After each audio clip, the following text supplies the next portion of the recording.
5장 1절부터 12절까지의 말씀입니다.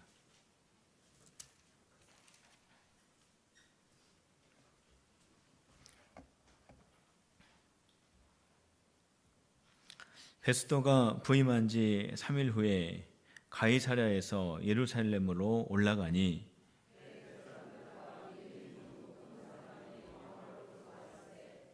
베스도의 호의로 바울을 예루살렘으로 옮기기를 청하니 이는 길에 매복하였다가 그를 죽이고자 함이더라.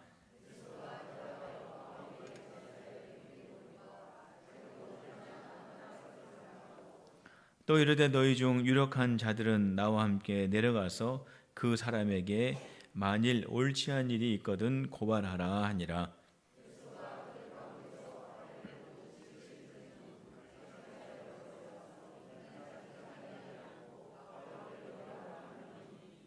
그가 나오매 예루살렘에서 내려온 유대인들이 둘러서서 여러 가지 중대한 사건으로 고발하되 능히 증거를 대지 못한지라.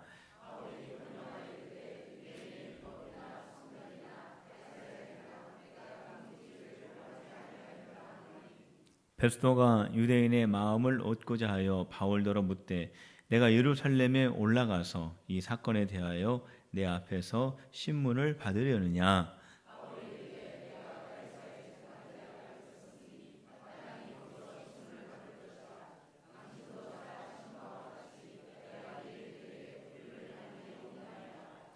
만일 내가 불의를 행하여 무슨 죽을 죄를 지었으면 죽기를 사양하지 아니할 것이나 만일 이 사람들이 나를 고발하는 것이 다 사실이 아니면 아무도 나를 그들에게 내줄 수 없나이다. 내가 가이사께 상소하노라 한데 베소가 배석자들과 상의하고 이르되 내가 가이사에게 상소하였으니 가이사에게 갈 것이라 하니라. 아멘. 바울이 예루살렘으로 들어오게 되었죠. 가지 말라고 했는데도 불구하고 예수를 위하여 나는 예루살렘으로 들어간다 해서 예루살렘으로 들어갔는데 거기에 들어가 가지고 사람들한테 붙잡히고 몰매 맞고 감금되고 고소당하고 뭐 이러한 일들이 예루살렘에서 있게 됩니다. 예루살렘의 천부장이었던 사람이 자기가 관할하는 지역에서 큰 사건이 일어나면 안 될 것 같으니까 바울을 자기의 관내로 감금을 하게 됩니다. 유대인의 무리들로부터 억지로 떼어낸 것이죠. 그럼에도 불구하고 유대인들의 반발은 너무나 심하게 됩니다. 그래서 천부장은 벨릭스 총독에게 가이사랴에 있는 벨릭스 총독에게 바울을 보내게 됩니다. 그래서 바울이 가이사로 갑니다. 가이사랴에서 벨릭스 총독의 그 관저에 또 감금이 되게 됩니다. 그러는 사이에 베스도라고 하는 총독이 새로 부임을 하게 됩니다. 오늘 우리가 읽은 이 말씀은 새로 부임한 베스도에게 일어난 사건, 물론 바울과 연관된 사건이죠. 그 사건을 우리에게 오늘 소개를 하고 있습니다. 베스도가 총독으로 부임하여서 가이사랴에 오게 되었는데 총독으로 부임하여 이제 예루살렘에 가서 유대인의 지도자들을 만나게 됩니다. 근데 그 유대인의 지도자들을 만났을 때 그 지도자들이 뭐라고 하냐면 바울이 지금 벨릭스 총독이 있었을 때 가이사랴에 있었는데 예루살렘으로 좀 옮겨가지고 우리가 신문을 좀 했으면 좋겠다라고 또 요청을 하게 됩니다. 그 요청을 하게 된 이유가 있습니다. 왜 가이사랴에 감금되어 있는 바울을 예루살렘으로 옮기자고 하냐면은 아주 흉악한 계략을 가지고 있기 때문에 그렇습니다. 바울을 가이사랴에서 예루살렘으로 옮기는 도중에 사람들이 그 길에 숨어 있다가 바울을 죽이려고 하는 아주 흉악한 그런 계획을 가지고 있었기 때문에 바울을 예루살렘으로 옮기자라고 그렇게 요청을 한 것입니다. 이 요청을 들은 새로 부임한 베스도가 그것은 안 된다 그랬습니다.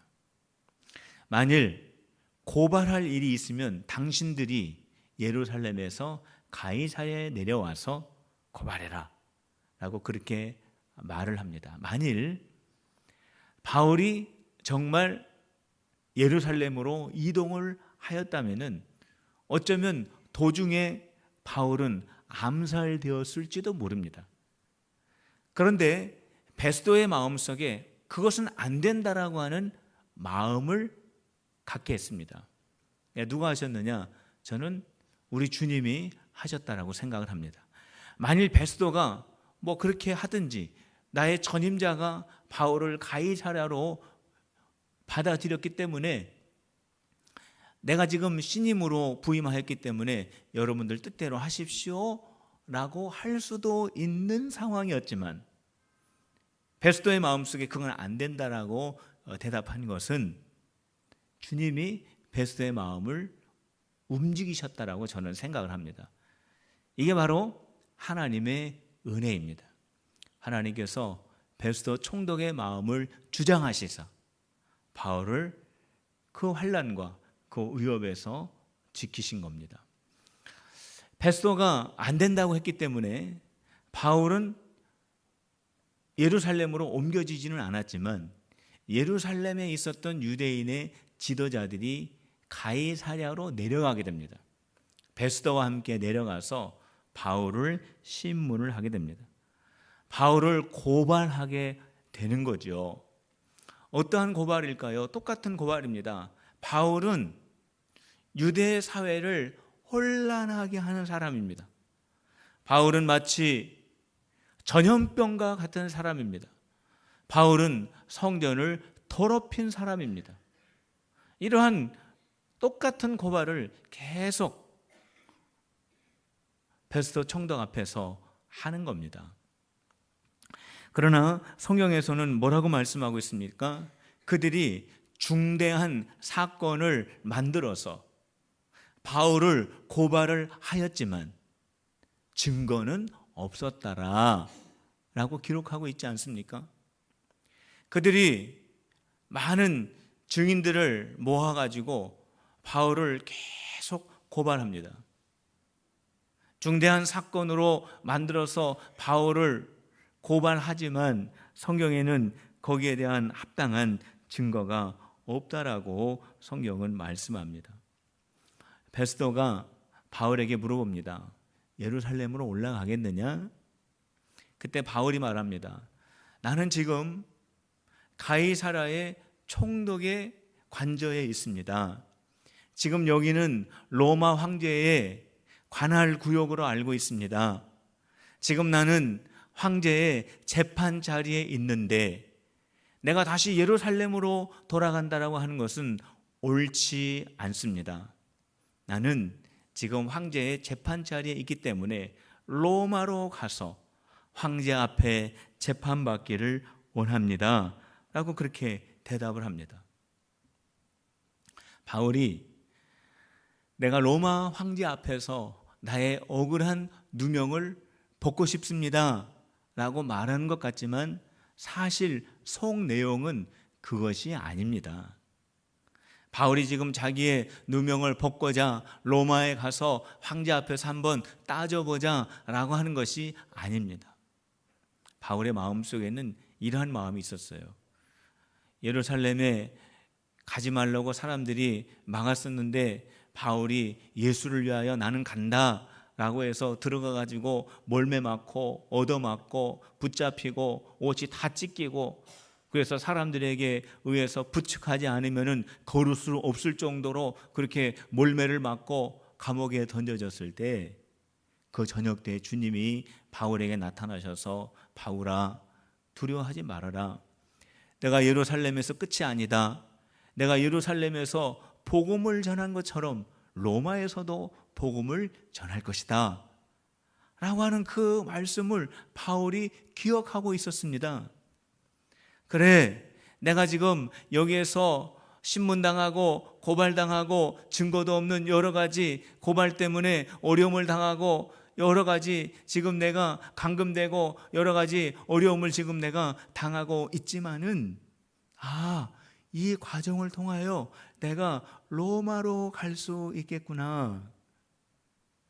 주님께서 나에게 바울아 두려워하지 말아라, 너는 로마에 가서도 복음을 전할 것이다 라고 하는 그 말씀이 기억이 나면서 그래, 내가 로마로 가자. 주님께서 나에게 말씀하신 대로 내가 이 환경과 여건을 통하여 내가 황제가 있는 로마에 가서 주님이 나에게 맡겨주신 그 복음을 전하자 라고 하는 그런 생각이 그 마음속에 있었기 때문입니다. 그래서 바울이 나를 황제가 있는 로마로 보내주시오, 내가 황제 앞에서 상소하기를 원합니다 라고 그렇게 말한 것입니다. 바울은 어떠한 상황 속에 있다고 할지라도 주님을 생각했습니다. 바울은 어떠한 처지에 있다 할지라도 주의 복음 사역만을 생각했습니다. 그랬더니 고발당하고 감금당하고 어려움을 당하고 매맞고 갇히고 모든 어려움을 당하는 그 과정 속에서도 하나님께서 바울을 통하여 복음 전하실 그 사역이 어떻게 펼쳐질 수 있을까를 그 환경 속에서 볼 수 있었다는 겁니다. 만일 바울이 그 환경과 여건 속에서 왜 나에게 자꾸 이러한 어려움이 있을까? 왜 증거도 없는 고발을 자꾸 하는 것일까? 낙심하고 실망하고 좌절하고 괴로워하고 그런 모든 과정과 사건과 사람들을 보면서 자기의 모든 생각과 마음과 에너지를 거기에 다 쏟아버렸다면은 아마 이러한 사건 속에서 하나님께서 어떻게 이 사건을 통하여 바울을 로마로 보내게 될지에 대한 것은 아마 생각조차도 하지 못했을 것입니다. 왜냐하면 모든 마음과 생각과 에너지를 다 소진했기 때문에. 근데 바울은 그 가운데 있어서 오직 주님에게만 집중을 했다라는 겁니다. 오직 주님께서 바울에게 맡겨주신 그 바울 복음, 부활의 복음에 대하여 집중을 했다라는 것입니다. 그랬더니 어떠한 상황에 있다 할지라도 좌우 앞뒤가 다 맡긴 것 같고 이제 복음 사역이 끝난 것 같고 이제 바울의 사역이 이제 더 이상 연결될 수 없는 그러한 상황 속에 있는 것 같지만 그 안에도 하나님의 섭리를 볼 수 있는 그러한 바울이 될 수 있었다라는 거예요. 성도 여러분, 주님에게 집중하는 우리 필그림이 되시기를 주님의 이름으로 축원합니다. 아무리 앞이 가려막혀 있는 것 같아도 우리가 주님을 생각하고 주님께서 우리가 맡겨진 사명을 생각하고 우리가 주님에게만 집중하면은 거기에 하나님의 놀라운 섭리, 우리를 이끌어 가신 거룩한 손을 우리가 볼 수 있는 줄로 믿으시기를 바랍니다. 하나님의 거룩한 손이 우리와 함께 있는 것을 우리가 분명하게 볼 수 있습니다. 성도 여러분, 어떠한 환경 속에 있다 할지라도 주님에게 집중합시다. 우리 한번 따라해 봅시다. 어떠한 상황 속에 있더라도 오직 주님께 집중하자. 그렇게 하시겠습니까? 오직 주님에게 오직 주님에게 집중하시겠습니까? 오직 주님에게 집중하시겠습니까?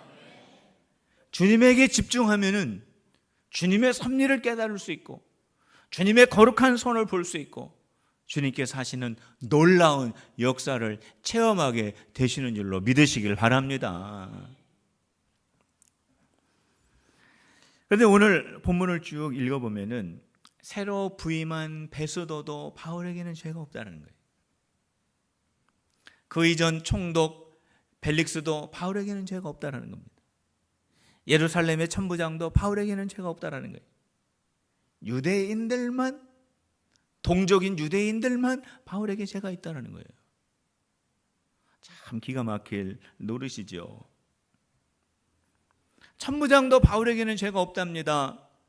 벨릭스도 바울에게는 죄가 없답니다. 새로 부임한 베수도도 바울의 말을 들어보면 죄가 없답니다. 그런데 동족인 유대인들이 계속해서 바울에게는 죄가 있다는 거예요. 유대인들도 몰랐을까요? 유대인들도 바울에게 죄가 없다라는 것을 몰랐을까요? 저는 알았다고 봅니다. 바울에게는 죄가 없습니다. 유대인 지도자들도 바울에게 죄가 없다라는 것을 알고 있었습니다. 그렇기 때문에 증거 없는 고발을 하는 거 아니겠습니까? 그런데 죄가 없는 바울을 왜 자꾸 고발을 하는 것일까요? 그 이유가 있습니다. 십자가 복음 때문에 그렇습니다. 바울이 전하는 십자가의 복음, 예수님이 하나님의 아들이라고 하는 그 메시지, 예수님이 그리스도라고 하는 그 복음의 내용, 예수님이 다시 살아났다라고 하는 그러한 복음의 내용, 이러한 것들을 유대인들이 도저히 받아들일 수가 없었기 때문에 그렇습니다. 왜냐하면 유대인들은 예수님을 하나님의 아들로 생각하지 않고, 예수님은 메시아로 생각하지 않고, 예수를 그리스도로 유대인들은 생각하지 않았기 때문에 그렇습니다. 유대인들이 가지고 있는 믿음과 바울이 가지고 있는 믿음이 완전히 달랐습니다. 그래서 바울을 죽이려고 했던 겁니다. 죄가 없는 바울을 향하여 죄를 만들어서 바울을 죽이려고 했던 겁니다. 바울이 죄가 있어서가 아니라 바울이 믿는 믿음과 유대인들이 믿는 믿음이 너무나 달랐기 때문에, 신앙이 달랐기 때문에, 신념이 달랐기 때문에, 그들의 마음과 생각과 뜻이 서로 달랐기 때문에, 바로 그것 때문에 바울을 죽이려고 했던 겁니다. 다른 믿음, 다른 신앙, 다른 생각, 다른 마음 때문입니다. 성도 여러분, 우리 교회가 은혜로운 교회, 평화로운 교회, 사랑 넘치는 교회, 성령 충만한 교회가 되려면 필요한 것이 있습니다. 그건 뭐냐면은 좋은 교회 건물도 아닙니다. 건물은 건물일 뿐입니다. 좋은 어떠한 프로그램도 아닙니다. 우리 교회가 정말 사랑이 넘치고, 우리 교회가 정말 은혜가 넘치고, 우리 교회가 서로 정말 교회다운 교회 공동체를 이루기 위해서 가장 중요한 것이 뭐냐면 똑같은 믿음을 갖는 겁니다. 똑같은 생각을 갖는 겁니다. 똑같은 마음을 갖는 것입니다. 우리 필그림의 성도 여러분, 똑같은 믿음 가지시기를 주님의 이름으로 축원합니다. 우리 옆에 있는 분들에게 같이 이렇게 이야기합시다. 우리 같은 마음을 가집시다. 우리 같은 생각을 가집시다. 우리 같은 믿음을 가집시다. 우리 같은 신앙을 가집시다. 할렐루야. 우리 같은 믿음과 신앙을 갖는 필그림이 되시기를 축원합니다. 같은 신앙과 같은 믿음이라는 게 뭡니까?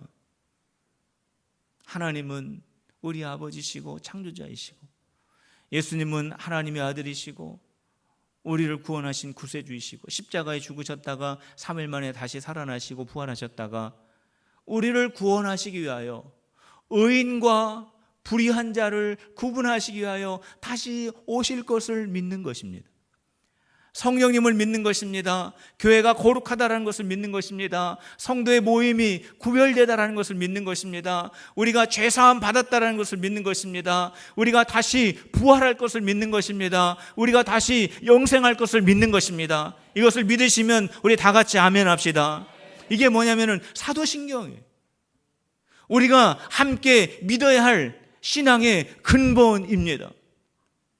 사랑하는 성도 여러분, 바로 이 사도신경을 우리가 같은 마음으로 믿는 우리 성도들이 되시기를 주님의 이름으로 축복합니다. 이 믿음, 한 생각, 한 신앙, 한 마음이 될 때에 우리 교회가 아름다운 교회, 이 세상에서 어떠한 죄악과 어떠한 어둠의 세력이 우리를 공격하고 우리를 흔든다고 할지라도 남자답게 강건하게 설 수 있는 우리 필그림 교회가 될 수 있습니다. 한 믿음 가질 때, 한 마음 가질 때, 한 생각을 가질 때 우리가 성령의 띠로 하나가 될 수 있는 것입니다. 필그림의 성도 여러분, 같은 믿음 가집시다. 같은 신앙 가집시다. 같은 마음 가집시다. 성령으로 하나 됩시다. 그래서 우리 주님 앞에 설 때에 잘했다, 착하고 충성된 필그림아, 작은 일에 충성하였으니 내가 너희에게 하늘나라에 참여할 은혜를 너희에게 주노라 라고 하는 그런 귀한 은혜가 한 분도 빠짐없이 다 누리시기를 주님의 이름으로 축원합니다. 우리 기도하겠습니다. 하나님 아버지, 감사합니다. 오늘 우리 필그림 교회가 오직 주님에게만 집중하는 우리 필그림 교회가 되게 하여 주시옵소서. 한 하나님께 집중함으로 말미암아 한 믿음을 갖게 하시고 한 신앙 안에 서게 하시고 한 생각으로 한 마음으로 성령의 띠로 하나 되어지는 우리 필그림 교회 되게 하여 주시옵소서. 예수님의 이름으로 기도하옵나이다. 아멘. 우리 간절한